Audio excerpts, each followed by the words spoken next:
Welcome to HealthCast. I'm your host, Adam Patterson. This episode looks back on the highlights from November's Future of RPA event, where federal leaders discussed how the use of automation technology is streamlining and improving the efficiency of government services. Barbara Morton, the Deputy Chief Veterans Experience Officer at the VA, outlined how the use of RPA is leading to vast improvements in the delivery of care to America's retired service members.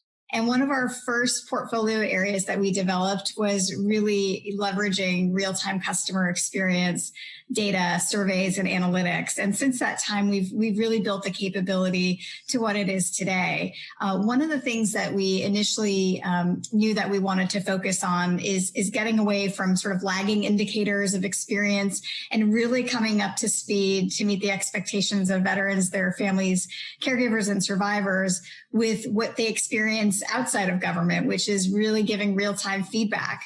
So when you get that real-time feedback, how do you process it? You can't do it manually. So the system that we built, which is called V-Signals, Veteran Signals, is using an industry best-in-breed platform to gather those insights and data and using AI, natural language processing, to be able to bubble up sentiment so folks and users can see what veterans are telling us and sentiments that they're offering us to then translate those insights into action. So it really empowers us to focus on the right problems to solve for veterans based on their feedback by culling out a lot of the manual work or the lagging indicators that historically government has depended on. Ranjiv Mitu, branch head of Information Management and Decision Architectures at the Navy Research Laboratory, discussed the immense promise for RPA to facilitate digital modernization and expedite the overhauling of legacy systems. You know, a lot of our systems just in the government, not just DoD, but in the federal government, they're quite old. They're legacy systems. And there are a lot of issues with these systems in terms of how to interface with them. You have all this evolving new technology now, cloud computing, AI, ML coming into the mix. How do you seamlessly integrate this into these legacy IT systems? I think it's a really, really hard problem to think about. I think first and foremost, we have to think about, how do we expand these systems? How do we open them more up a little bit? What are the costs to do that?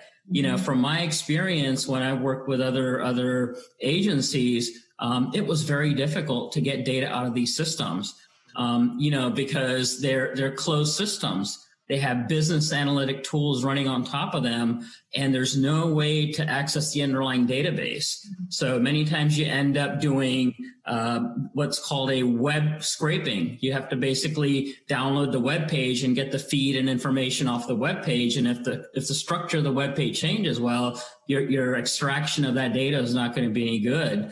And all of the data anyway behind the scenes is entered manually. So there's no automation involved. So even if you can automate the extraction to some degree, the data that you get may not be reliable. So there are a lot of infrastructure problems that you have to deal with. And, I think from the government perspective, our first issue is going to be how do we tackle those most difficult problems? In looking at the interplay between workers and automation, Sudhir Goel, Senior Solutions Architect at OptumServe, recognized that RPA is intended to make tasks easier rather than replace human input altogether. Our goal is not really to completely eliminate human-to-human interaction. I mean, what we are trying to do is more intelligently serve them by reducing the call time, using, of course, AI, ML, machine language to kind of more try to solve. I mean, if we get some emails or chats, we have some ways to kind of extract information and try to understand the problem before actually it gets to do an agent. So that agent is, because there's so many wide variety of problems we face, the customers face. It could be any areas of our business.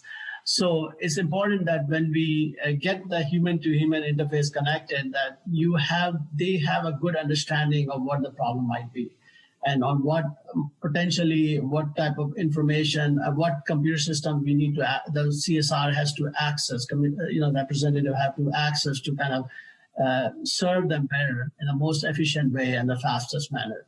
So, a lot of our bots are in that kind of respect, leveraging the technology to kind of understand the needs of that particular customer as best as possible. Voicemail is one thing. I mean, you have voicemail of your chats, or if you have emails. So, I mean, there's enough information out there to be able to extract some key things and direct them to the right place. And that person also who's serving them is able to have the right data access in front of them. Similarly, Drew Janik, the public sector industry practice leader at Bizagi, recognized that RPA is about workforce modernization rather than worker replacement. The reality, what we're seeing on the ground, is actually somewhat different than that. It's that people are having to be retooled, retrained, and reshifted to do other things. Now, is it true there are some people that are unwilling to change, unwilling to shift with the workforce change? Yeah, that's true. But this is very much like the first industrial revolution, right? When we went through that, where essentially workforce shift did occur. Are there some people that probably get left out of the cold of that? Yeah, it probably happens here and there, but generally speaking, it's not because jobs went away. It's because jobs changed. And that's probably the most important aspect of this. So when we talk to clients and we're going through this, and Sheila kind of alluded to this earlier, organizational change management is key, right? Get your folks involved early. Right, the folks that actually are doing this process today, get them involved with it, help them shape their future together with the process. They're often, if you do it right, they're going to get excited because they know that they're going to be doing maybe not the tasks that Shirley mentioned that they hate anymore. They're going to be doing something maybe more productive, something that takes more intelligence. They might even get some additional training depending upon their new role. So it can be a net plus. We have seen some clients manage this differently, whether it's solely after, reduction in force. And if you're going after reduction in force because you want to save money, there are also ways to do that without impacting the people involved. And what we do in those particular cases, and I've done this in 3 different organizations, 3 different times, is that, let's say you no longer need, 15 people out of 500 or something, right? Because you've gotten that much reduction in efficiencies and you've realigned workforce. Those kinds of things can be managed through attrition rather than actual job losses, right? And that requires some creative thinking up front, and you can go through those pieces. But we're proud to say that, most of the projects that I've ever been involved with, no one has lost their job. It's all been retooling, retraining, and getting people involved in other sectors. Sheila Conley, Deputy CFO at Health and Human Services, outlined how newly implemented automation within the Medicare program allowed applications to be processed and benefits allocated at a much faster rate. We in finance are really an admission support function. So we want to be able to provide analytic information and insights to our program people to help them run our programs better that then allow us to accomplish our mission.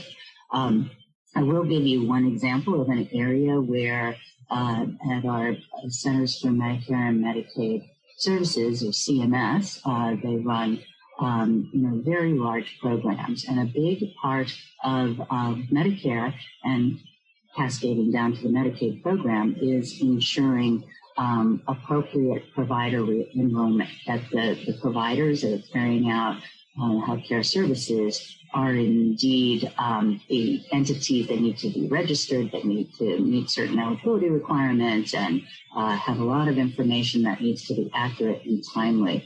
And so we've been applying RPA to the enrollment process across the country and realizing some very impressive results there. Through the enrollment process, using RPA, we can validate provider information and bump that information, the registration information, against other databases maintained by GSA or our Inspector General's office and a variety of other places. And just to give you a quick snippet of some of the results we're seeing, whereas it used to take months for over a 3-month period in some cases to enroll providers. That's now being reduced down to 10 to 15 days in some instances. So the impact, the benefit is really transformational. And again, having direct programmatic impact in terms of the assurances this provides to our overall program. Erica Thomas, the RPA program manager at the DoD, noted that all branches of the U.S. Armed Forces have already implemented RPA in some capacity. As of September, we have RPA deployed in all of the military departments and a decent number of our defense agencies as well. And I think the last count was over 240 deployed automations that were self-reported. We know that that's higher because that's voluntary data call. We know there's other groups out there that did not provide info, but I think it really does show that it's gaining traction in DoD, which is a good thing. Dr. Ravi Thiagarajan, the S&T Portfolio Director at the Army Futures Command, recognized the future of strategic competition and force preparedness rests in part on mastering the usage of automation and artificial intelligence. From a technology perspective, I may sound nerdy with respect to Erica. Some of the Army's primary software investments are in the pursuit of artificial intelligence, big data, machine learning, and autonomy development. So AI is generally viewed as an important enabler for unmanned platforms to operate autonomously in combined arms maneuver. For the Army, autonomous off-road mobility in contested environments is perhaps the most challenging, challenge for us. John Walden, CTO for the Americas at Blue Prism, emphasized that workforce efficiencies within the U.S. defense community are just as vital as those within civilian agencies, and that RPA will help automate this significantly. When we look at things like national security, when we look at things like the DoD or all of these types of organizations, that quality of work is critical. Whether you're dealing with a munitions command, where fields get dropped because people don't have time to fill them in, whether you're dealing with the HR systems in order to be able to get people paid, all of these things, it's critical across the board that the quality not be reduced in order to be able to try and satisfy the quantity of work needs.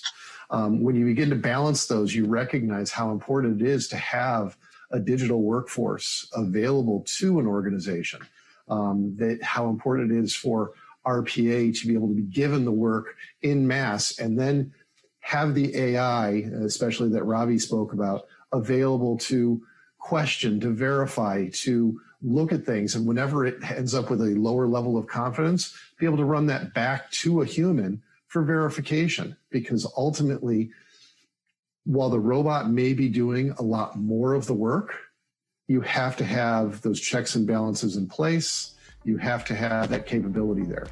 Thank you for tuning in, and we hope to see you at our upcoming Cloud Summit on November 19th.